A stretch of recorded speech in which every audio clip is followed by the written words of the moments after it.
আইন শৃঙ্খলা পরিস্থিতি এখনো সরকারের নিয়ন্ত্রণে আসেনি। ঢাকা সহ বিভিন্ন জায়গায় ছিনতাইকারী ডাকাতির উপদ্রব বেড়েছে। এখনো মোব জাস্টিসের নামে মোব নৈরাজ্য চলছে। আইন নিজের হাতে তুলে নিচ্ছে বিভিন্ন মহল। অতীতের স্বৈরাচারের ফ্যাসিস্ট কণ্ঠ এখনো শোনা যায়।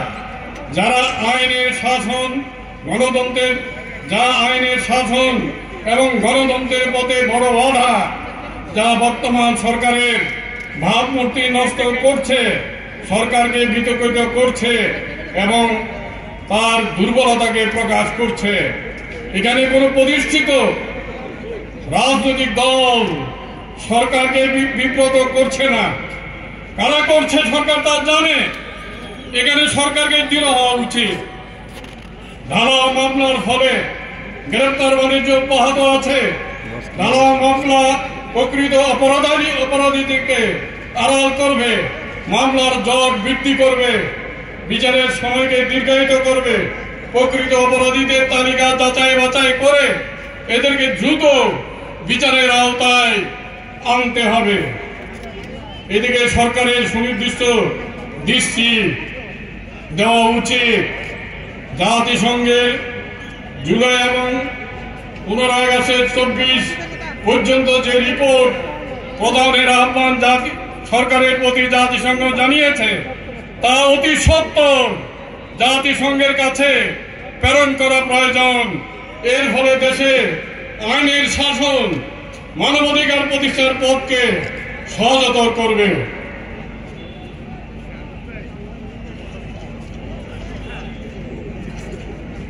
এখনো মুক্ত বাজারিদের সিন্ডিকেটের হাত থেকে পণ্য বাজারকে মুক্ত করতে পারেনি সরকার। সরকারের পক্ষে নীতি পরিবর্তন ছাড়া এই সিন্ডিকেট ভাঙা সম্ভব নয় বলে বাংলাদেশের কমিউনিস্ট পার্টি মনে করে। সরকারের হাতে বিকল্প সরবরাহ ব্যবস্থা ছাড়া গ্রাম শহরে সর্বজনীন রেশনিং ব্যবস্থা চালু করতে না পারলে এই সিন্ডিকেট ভাঙা বক্তৃতা দিয়ে এবং মার্কেট পরিদর্শন করে সম্ভব নয়। তাই অবিলম্বে গ্রাম শহরে সর্বজনীন রেশনিং ব্যবস্থা চালু করতে হবে। শিক্ষা, স্বাস্থ্য, কৃষিতে বরাদ্দ বাড়াতে হবে। ব্যাট বৃদ্ধির অপতৎপরতার সিদ্ধান্ত জনগণের দুর্ভোগ আরো বাড়াবে। সরকার ইতিমধ্যে আর্থিক ব্যাংক ব্যবস্থার নিয়ম নীতি ফিরিয়ে আনার ক্ষেত্রে উল্লেখযোগ্য পদক্ষেপ নিয়েছে। এর ফলে আর্থিক খাতে ইতিবাচক পরিবর্তন লক্ষ্য করা যাচ্ছে। রেমিটেন্স প্রবাহ বৃদ্ধি পেয়েছে। দুর্নীতি বিরোধী শ্বেতপত্র কমিটি ইতিমধ্যে তার রিপোর্ট পেশ করেছে। এই রিপোর্টকে ধরে সুনির্দিষ্ট পদক্ষেপ জনগণ আশা করে। 5 মাস হয়ে গেছে, বিচার বিভাগের স্বাধীনতা এখন আসেনি। আইন মন্ত্রণালয়ের নিয়ন্ত্রণ থেকে বিচার বিভাগ মুক্ত হয়নি। প্রায় 2 মাস আগে বর্তমান প্রধান বিচারপতি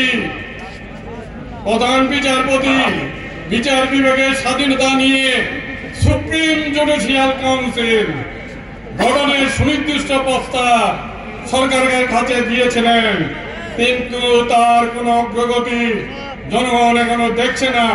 ফলে সরকারের সংস্কার প্রস্তাবের উদ্দেশ্য নিয়েও জনগণের মধ্যে প্রশ্ন উঠেছে। নির্বাচন কমিশন গঠন হয়েছে, এটি একটি ইতিবাচক অগ্রগতি। সংস্কার আগে না নির্বাচন আগে, এই নিয়ে অহেতুক বিতর্ক সৃষ্টি করছে কোন মহল।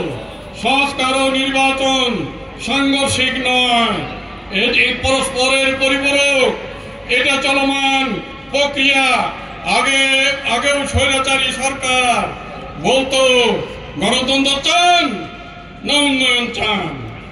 উন্নয়ন ও গণতন্ত্র সাংঘর্ষিক ছিল না। একই গোলক দাদাই ঘুরতে থাকলে সহস্র শহীদের আত্মদানের ফলে গণতন্ত্রের অগ্রযাত্রার যে সম্ভাবনা সৃষ্টি হয়েছে তা ক্ষতিগ্রস্ত হবে ও সংকটের মধ্যে পড়বে বলে দেশ সংকটের মধ্যে পড়বে বলে বাংলাদেশের কমিউনিস্ট পার্টি মনে করে। জুলাই আগস্টের মূল মর্মবস্তু ছিল গণতন্ত্র, গণতন্ত্র, গণতন্ত্র এবং বৈষম্যমুক্ত সমাজের আকাঙ্ক্ষা। এখানে 72-এর সংবিধান, জাতীয় 4 মূলনীতি, জাতীয় মূলনীতি বাতিল, জাতিসংগীত নিয়ে বিতর্ক, এই সমস্ত এজেন্ডা ছিল না। এগুলো সামনে এনে ইতিমধ্যে স্বৈরাচার বিরোধী যে দান বান সাধারণ মানুষের জাতীয় ঐক্য সৃষ্টি হয়েছিল, তার মধ্যে বিভেদ সৃষ্টি করা হয়েছে। এখানে ভিন্ন মত পোষণ